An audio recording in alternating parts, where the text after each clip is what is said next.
लाहौर में वज़ीर आला पंजाब मोहम्मद शहबाज शरीफ की ज़ेर सदारत आला सतह का इजलास हुआ। इजलास में हेल्थ केयर सिस्टम की बेहतरी और आवाम को मेयारी तिब्बी सहूलतों की फराहमी के लिए जारी प्रोग्राम पर पेश रफ्त का जायजा लिया गया। वज़ीर आला पंजाब मोहम्मद शहबाज शरीफ ने कहा, सूबे के अवाम के इलाज मौलजे की बेहतरीन सहूलतों की फराहमी के लिए तेजी से इक़दाम उठाए जाएँ। दुखी इंसानियत के ज़ख्मों पर बरहम रखने के लिए सब ने मिलकर जिम्मेदारी अदा करनी है।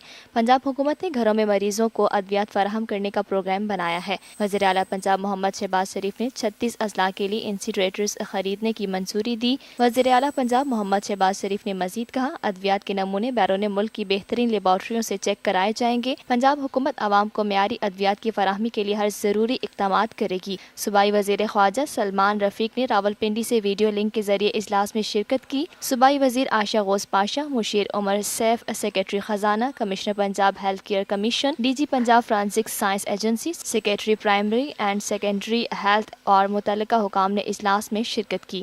ये है TNN TV। देखते रहिए ताज़ा तरीन खबरें और एक्सक्लूसिव रिपोर्ट्स।